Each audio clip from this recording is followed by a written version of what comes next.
Hi everyone, welcome back to my channel. If you're new here, my name is Erin and I do mostly budgeting videos like the one you're about to see here. So in today's video, I'm going to go over our bills that are due the first half of April and show you how our income plays out.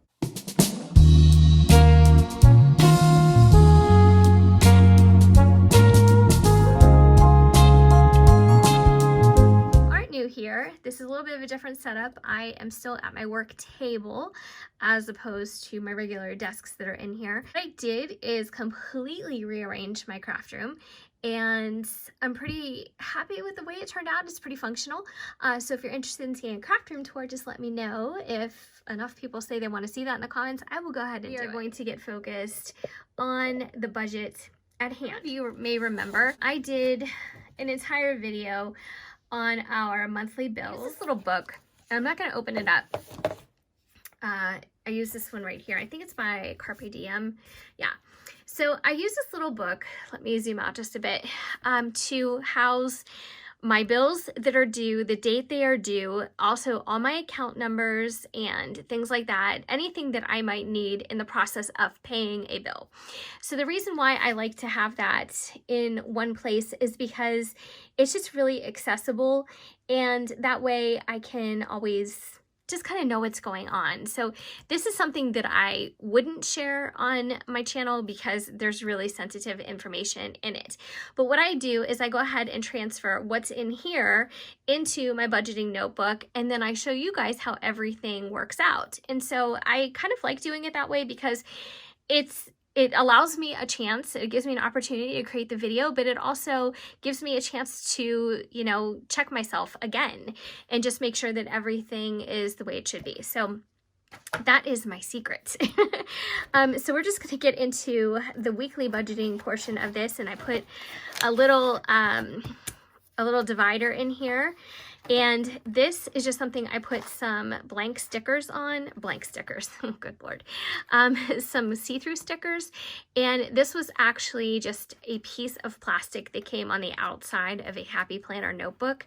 And I just cut the edges off and trimmed it down, and now I can make a little divider out of it. So this is holding my place for this week's Budget With Me page.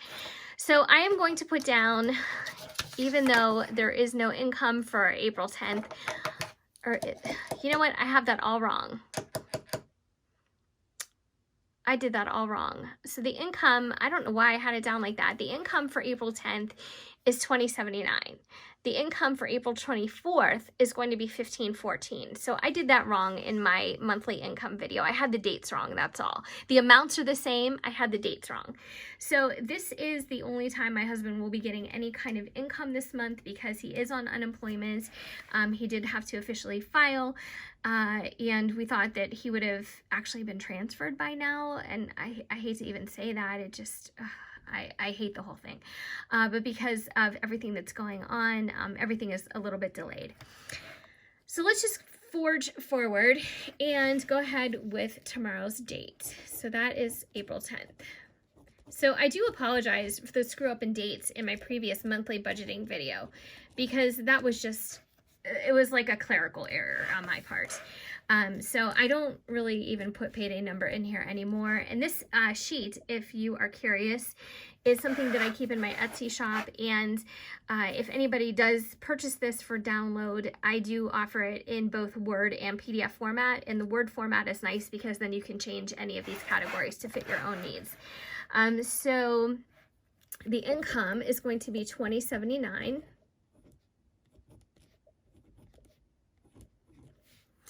And then in the next video that I do with you guys, and you'll see it's just going to be my income, which is going to be $15.14. So I think it's pretty safe to say that our income is very inconsistent.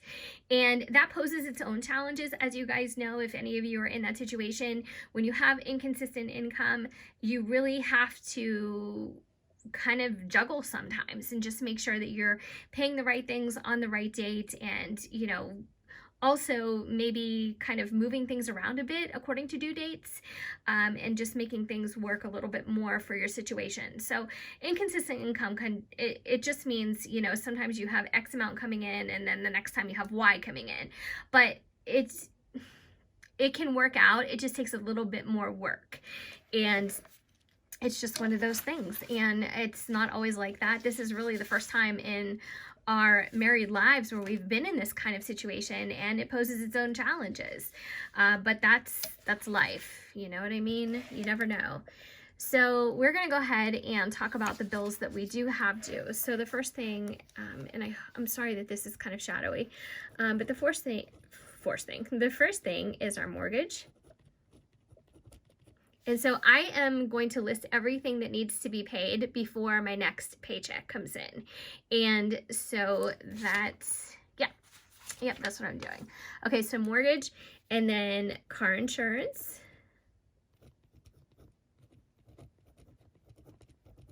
Okay, so we have that. And then gas, which is our utility gas bill, not for our cars. And then my car lease. And I call that car lease number 1 because we also have my husband's lease. No trash due this month. Cell phone. And homeowner's insurance.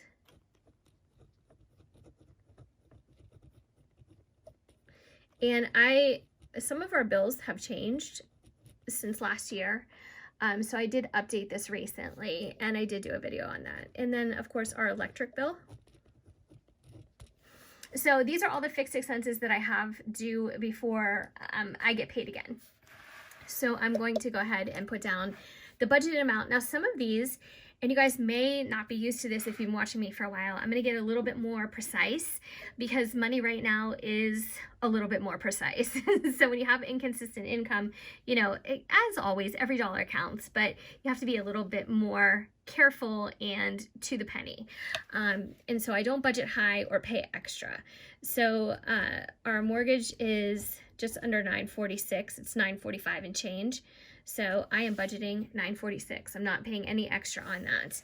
Our car insurance is $114 and change. So I always round up just if it's pennies.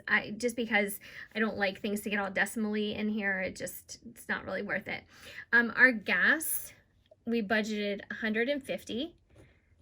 And I'm very happy to say our gas bill was $99. So that's the actual, I'm sorry, let me put over here. This is also the actual payments that we're making.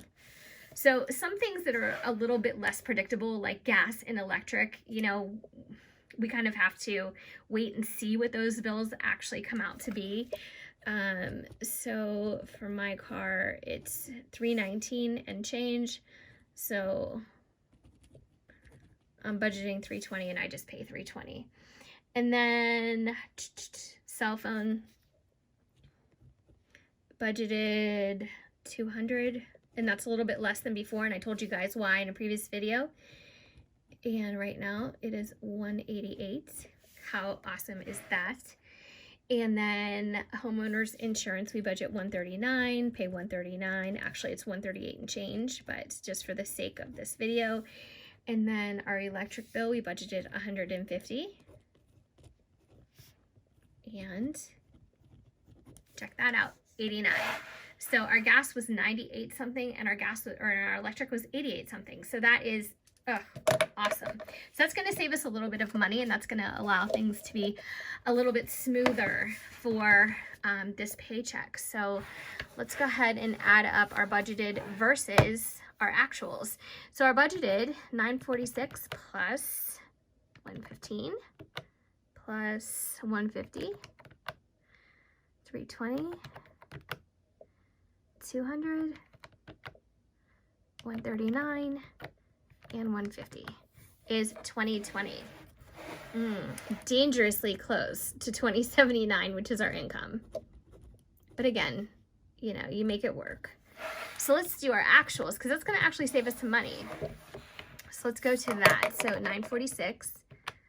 $115, $99, $320, $188, $139, and $89. $18.96, much better. Well, I think it's much better. All right, so let's go ahead and use our income, $20.79 minus $18.96, $183 left. So $20.79 and fixed expenses are $18.96. And so we haven't come up with our variable expenses, but I'm telling you guys, it's going to be covered. So variable expenses are going to be gas, food, and the dogs. So $25 for dog food. We're going to say $15 for gas. And I don't need any gas. That'll go into my husband's truck because, guys, gas here is $1.29 a gallon. It is $1.29. And of course, it's because of the situation and people aren't driving. There's a surplus of gas. And so gas prices are dropping. And so it is like the best time ever to fill up your tank. However, when we go back to driving all the time and going to work and to and from and wherever else we go, gas is going to go right back up. So right now, while it's super cheap, we can't really utilize it as much as we'd like to, I'm sure. And then food. So let's add 183. Just going to do this as I go. Minus 15 minus 25 equals 143. We don't need 143 for food because we've been buying lots of different things. So I'm going to put 100 here. Okay. So that's going to be, let's double check ourselves. 25 plus 15 plus 100. 140. And I just wanted to mention that where I live, you still, I had to get a grocery pickup scheduled at the beginning of this week. And I had to, okay, first of all, let me back up a little bit. I can't get scheduled with Giant Eagle, and they schedule between 4 and 5 days out. So you can see the whole schedule between now and 4 and 5 days from now. And I could not get on anybody's schedule and any Giant Eagle in the entire Tri-County area. So I tried Walmart, and our Walmarts around here, maybe all the Walmarts, they schedule 2 days out. So I was finally able to get a time slot at 8 o'clock at night, and I had to wait and keep refreshing my screen until 10 to 2 in the morning. That's when I was finally able to get our time slot.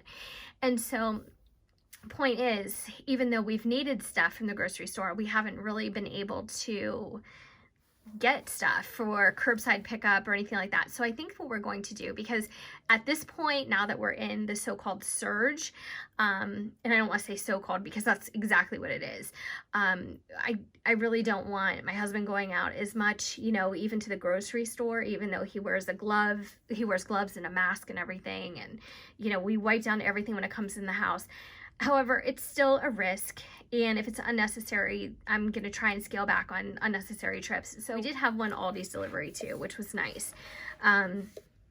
But yeah, I think we may or may not do that. And I just feel bad having anybody shop. I wish robots could shop for us. I mean, I know that sounds ridiculous, but I just feel bad when anybody is exposed. But you do have the opportunity to tip when you order delivery services, and we tip. The one time we did have Aldi's deliver, we tipped well, because they're putting themselves at risk, you know, and so you want to show as much appreciation as possible.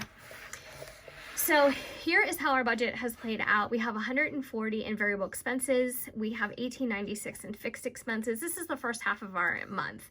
So when it comes time to do the second half, it'll be toward the end of the month. I will do the video, but just to like kind of recap, the reason why I only have 1 week's variables in here is because we had money to pay for it before we got paid. We had money from last month and we used it at the beginning of this month. And so this time we only had to use it for the second week of April. So that is why we only have 1 week's worth of expenses here. But anyway, so we have $43 remaining for whatever we may decide. And I think that's just going to be electronically transferred into our savings account.